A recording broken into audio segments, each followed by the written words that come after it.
जय हिंद। बायो में इससे पहले हम आपको फल तक बता दिए थे। फल के अंदर जो होता है वो बीज होता है। आज हम आपको इस क्लास में बीज और अंकुरण के बारे में समझा देंगे।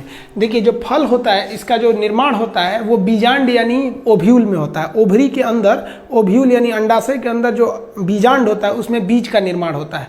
बीज को जो सुरक्षा देने का काम करता है बता दिए थे, वो फल करता है। फल ही बीज को सुरक्षा देता है। गोदाम में जहाँ बीज रखा जाता है, जहाँ जैसे FCI वगैरह का गोदाम होता है, तो वहाँ जब बीज रखा जाता है तो कीटों से बीज की सुरक्षा करने के लिए गामा किरण का प्रयोग किया जाता है।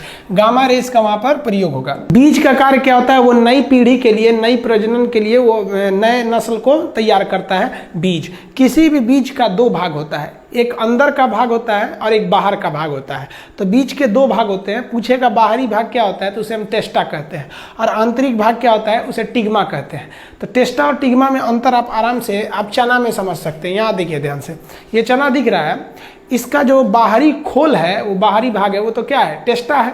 और अंदर का जो दाल है वो क्या है? टिग्मा होता है।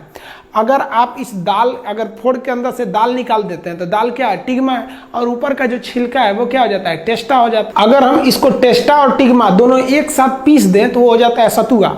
और अगर इसका बाहरी खोल यानी टिग्मा बाहर निकाल दें और केवल अंदर का दाल पीस दें तो वो हो जाता है बेसन। बेसन को कच्चा पीसा जाता है और सतुआ को भून के पीसा जाता है। लेकिन बेसन में याद रखिएगा बाहरी टेस्टा वाला भाग नहीं होता है। आप देखेंगे अनार में भी, तो अनार का जो बिया होता है तो वो जो लाल लाल वाला भाग है वो क्या है? टेस्टा है। उस लाल के अंदर हल्का हल्का व्हाइट रहता है जो टाइट टाइट रहता है। आप अनार का जूस निकलिएगा तो जो बाहर गिर जाता है अनार के बिया में से वो क्या होता है? अंदर का भाग होता है टिग्मा। तो अनार का हम टिग्मा नहीं खाते हैं, बाहर का टेस्टा खाते हैं। समझ में आया? आंतरिक भाग को क्या कहते हैं हम लोग? टिग्मा कहते हैं। किसी भी बीज में एक छोटा सा छेद होता है, जिस छेद को हम कहते हैं माइक्रोपाइल। आप चना में भी देखे होंगे, यहाँ पर देखिए आप माइक्रोपाइल दिखेगा। ये एक चना है, इस चना में यहाँ पे एक छेद होगा। चना का जो छेद होता है ना, एकदम जहाँ पे उसका नोक निकला रहता है उसके जस्ट नीचे एक छेद होता है, उसे हम कहते हैं माइक्रोपाइल। जिसमें माइक्रोपाइल बड़ा रहेगा वो पानी में जल्दी फूलेगा, इसलिए चना जल्दी फूल जाता है।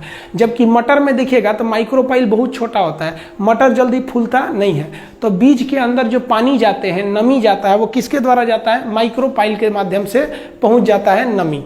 बीज को जब हम खेत में डालते हैं तो क्वेश्चन कहेगा बीज बोते समय सबसे ज्यादा जरूरत किसकी होती है? तो फास्फोरस की होती है। लेकिन याद रखिएगा, अगर क्वेश्चन पूछ देगा कि खेत में अनाज को किसकी जरूरत होती है, तो बीज जब बड़ा हो जाता है तब उसको नाइट्रोजन की ज्यादा जरूरत होती है। लेकिन बीज बोते समय वहां फास्फोरस की जरूरत ज्यादा होती है। और गोदाम में रक्षा इसकी कैसे करते हैं हम लोग? गामा किरण के माध्यम से। अब हम लोग बीजों का अंकुरण समझते हैं, जर्मिनेशन ऑफ सीड। जर्मिनेशन क्या होता है? जो बीज निष्क्रिय अवस्था में रहते हैं वो एक्टिव हो जाते हैं जब सक्रिय अवस्था में आ जाते हैं और उनमें प्राउट्स निकलने लगता है, अंकुर। तो इस पूरी क्रिया को हम क्या कहते हैं? अंकुरण कहते हैं। ये व्हाइट व्हाइट जो निकल जाता है ना, इसे हम लोग क्या कहते हैं? अंकुरण के नाम से जानते हैं। अब इस अंकुरण के लिए 4 चीजों का होना जरूरी है। सबसे पहले आप इसको प्रैक्टिकली देखिए। अगर आपको चने का स्प्राउट यानी अंकुर निकालना है तो सबसे पहले आप क्या करते हैं? रात भर चने को पानी में भिगा देते हैं। उसे नमी नहीं देते हैं। नमी का मतलब होता है पानी छिड़क देना, और जल का मतलब होता है भिगा के रखना। तो पहले तो आप उसको क्या करते हैं? रात भर आप उसको पानी में डाल देते हैं, तो जल की जरूरत है।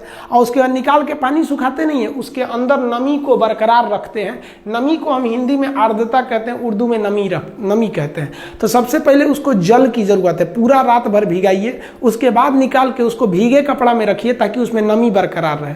उसके बाद उसको हवा लगना चाहिए। ऐसा नहीं है कि उसको डिब्बा में पैक कर दीजिएगा, हवा नहीं लगेगा तो अंकुरण नहीं होगा, ऑक्सीजन की जरूरत होती है।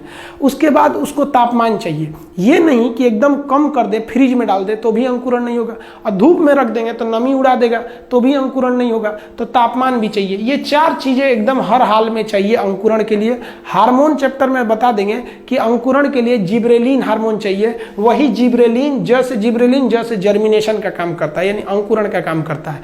तो ये 4 चीजों की जरूरत है। इसे एग्जाम में जब पूछेगा किसकी जरूरत नहीं है तो आप अपने को प्रैक्टिकली याद रखिएगा कि चना में स्प्राइट निकालते हैं, पहले पानी में रात भर डालते हैं तो जल, फिर कपड़ा भिगा के रखते हैं यानी नमी, उसके बाद उसे हवा लगने देते हैं यानी वायु, और उसको टेम्परेचर बरकरार रखते हैं एवरेज, न ज्यादा गर्म न ठंडा, तो तापमान। ये 4 चीजों की जरूरत होती है। गोदाम में जब हम बीज रखते हैं तो उसमें भी नमी रहना चाहिए। एकदम सूख जाएगा तो बीज खराब हो जाएगा। सुनते होंगे मरा हुआ बीज है, नहीं निकलेगा। क्यों? क्योंकि उसके अंदर जो तापमान नमी थी, आर्द्रता, वो खत्म हो गई। और अगर गोदाम में नमी ज्यादा दे दीजिएगा, ससुरा गोदामे में स्प्राउट निकल जाएगा, उसी में पेड़ निकलने लगेगा। तो इस नमी को क्या करना है? तो इसके लिए गोदाम में जो अनाज को रखा जाता है उसके ऊपर पेस्ट लगा दिया जाता है, पेस्ट परत चढ़ा दिया जाता है। वो पेस्ट क्या करता है, अंदर की नमी को बाहर नहीं आने देता है ताकि बीज सूख के न मरे, और बाहर की नमी को अंदर नहीं जाने देता है ताकि बीज अंकुरित ना हो जाए, इसलिए पैक हो जाता है। अब आप कहिएगा कि पेस्ट किस चीज़ का लगाना चाहिए, तो आप बताइए। वो बीज खेत में लेकर जाइएगा तो आपको सबसे ज़्यादा ज़रूरत किसकी है, फास्फोरस की। तो दिमाग लगाया जाता है कि उस पेस्ट में फास्फोरस की मात्रा बढ़ा दी जाती है ताकि एक तीर से दो निशान हो जाएगा, बीज भी सुरक्षित हो जाएगी, और जब इसे बोएंगे तो सबसे ज़्यादा जिसकी ज़रूरत है फास्फोरस, वो ऑलरेडी इसके पास अवेलेबल है। एग्जाम में क्वेश्चन ये भी पूछता है कि अंकुरण के लिए किस चीज की जरूरत नहीं है। तो अंकुरण के लिए जरूरत किस चीज की नहीं है, तो सबसे पहला उसके लिए किसी भी प्रकार की मृदा यानी मिट्टी की जरूरत नहीं है। मिट्टी की उसकी जरूरत नहीं है, वो आपके कपड़े में भी अंकुरित कर सकते हैं, कटोरा लोटा थाली किसी चीज में कर सकते हैं। तो मिट्टी यानी मृदा की जरूरत नहीं है। उसे किसी भी प्रकार के पोषक तत्व जैसे मतलब यूरिया, पोटास, फास्फोरस सब की जरूरत नहीं है अंकुरण के लिए। स्पेशली बीज बोने के लिए है, लेकिन उसमें स्प्राउट निकालने की जरूरत नहीं है। तो किसी भी प्रकार का न्यूट्रिशन या फिर किसी भी प्रकार का खाद मिनरल की जरूरत उसे नहीं है। जो अंकुरित चीज होता है वो व्हाइट कलर का होता है, यानी उसमें क्लोरोफिल नहीं होता है। जब क्लोरोफिल नहीं है तो सूर्य के प्रकाश दीजिएगा तो भी ठीक है, नहीं दीजिएगा तो भी ठीक है, यानी इस सूर्य के प्रकाश की आवश्यकता नहीं होती है। तो एग्जाम में आपसे पूछेगा कि अंकुरण के लिए किसकी जरूरत है और किसकी जरूरत नहीं है, तो आप बता सकते हैं कि इन चार चीजों की जरूरत है और इस तीन चीज की जरूरत नहीं है। इसके साथ ही एक हार्मोन जिसकी जरूरत होती है जिब्रेलिन, उसकी भी जरूरत होती है। तो हार्मोन में समझा देंगे कि हार्मोन दो टाइप के होंगे पेड़ पौधों के हार्मोन। 5 ऐसे हार्मोन हैं जो पेड़ पौधों की वृद्धि में मदद करते हैं, और 2 ऐसे भी हार्मोन हैं जो वृद्धि में मदद नहीं करते बल्कि वृद्धि को रोक देते हैं। और ये भी समझेंगे कि फल को पकाने में एथिलीन की जरूरत है कि एसिटिलीन की जरूरत है, कृत्रिम फल को कैसे पकाया जाता है और कार्बाइड से कैसे फल को पकाते हैं। नेक्स्ट चैप्टर में हम हार्मोन के बारे में आपको बताएंगे, पादप हार्मोन जिसे हम फोटो हार्मोन कहते हैं। तब तक के लिए जय हिंद।